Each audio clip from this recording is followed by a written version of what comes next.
रमेश और राजेश दोनों आपस में अच्छे दोस्त थे, अच्छे मित्र थे। हमेशा साथ में घूमना फिरना, उठना बैठना, खाना पीना करते रहते थे। उनकी दोस्ती धीरे धीरे चारों तरफ चर्चा का केंद्र बिंदु बन जाते हैं। लोग उदाहरण देना प्रारंभ कर देते हैं, दोस्ती हो तो इस तरह की होनी चाहिए। जब मन के अंदर अच्छे विचार होते हैं, अच्छी भावना होती है, अच्छे संस्कार होते हैं, तब अच्छे दोस्त है वो अपने आप ही मिलने प्रारंभ हो जाते हैं। जब अच्छे दोस्त मिल जाते हैं तब उनकी जीवन यात्रा है वह भी अपने आप ही सहजता के साथ, सरलता के साथ आगे बढ़नी प्रारंभ हो जाती है। मित्र वह होता है जो मित्र के मन की बात को सुनना पसंद करता है। सुनने के पश्चात यदि मित्र के जीवन में कोई समस्या आई है, उस समस्या को मिटाने के लिए भी अपना सहयोग है वह करना प्रारंभ कर देता है। अर्थ से सहयोग करने वाले तो दुनिया में बहुत ज़्यादा मिल जाएंगे, पर विचारों से सहयोग करने वाले लोग हैं बहुत ही कम नज़र आते हैं।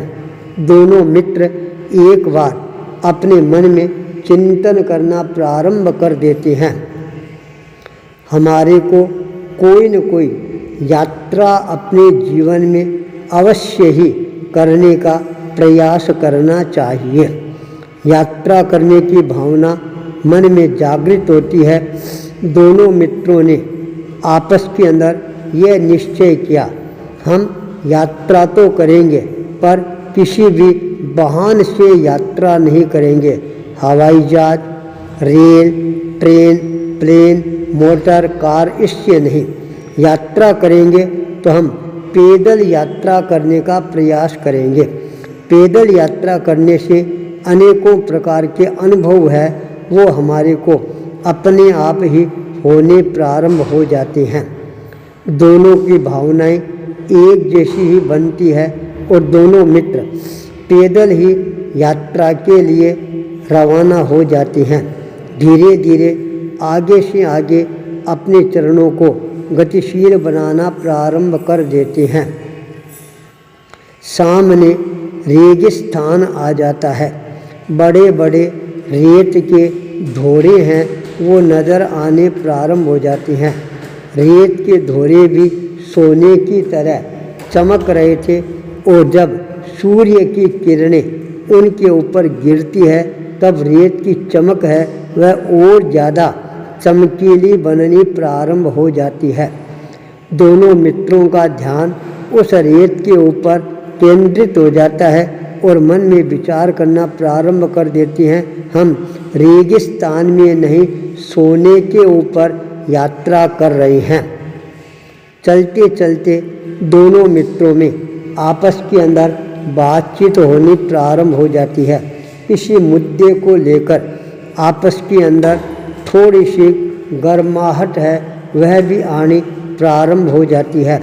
जब ज़्यादा गर्माहट आती है उस समय एक मित्र है थोड़ा सा अपना आपा है वह खोना प्रारंभ कर देता है।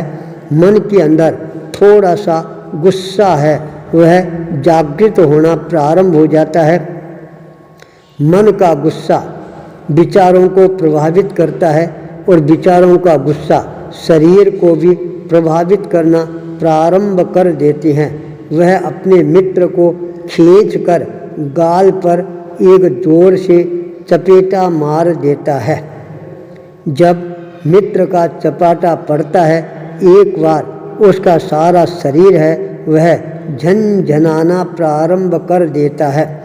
अपने हाथों से अपने गालों को सहलाना प्रारंभ कर देता है, पर अपने मित्र को वह एक शब्द भी अपने होठों से नहीं बोलता है।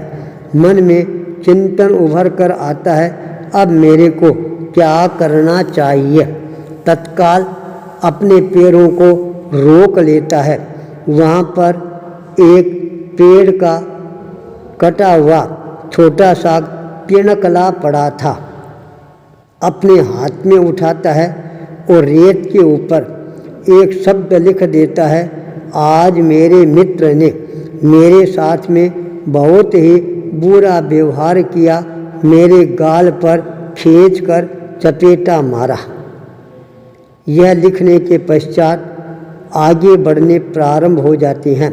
दोनों मित्र आगे बढ़ते जा रहे हैं। उन्होंने देखा सामने एक बहुत बड़ी महानदी कल कल की आवाज़ के साथ के अंदर बहती हुई नजर आनी प्रारंभ होती है।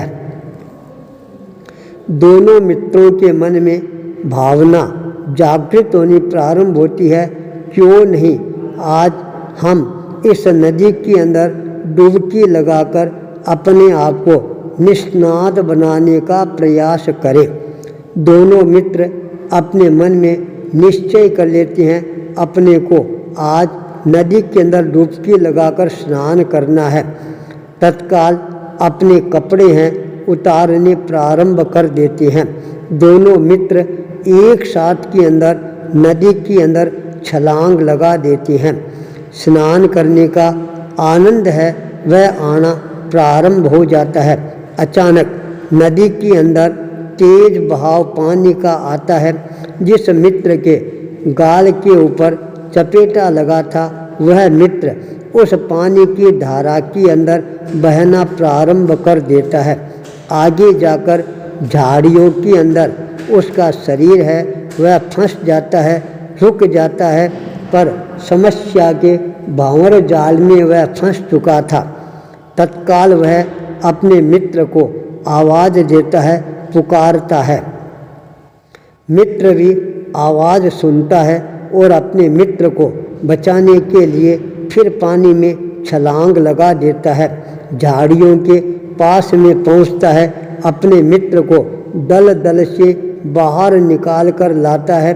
दोनों मित्र स्नान करने के पश्चात बाहर आ जाते हैं और अपने अपने कपड़े हैं वो पहनना प्रारंभ कर देते हैं।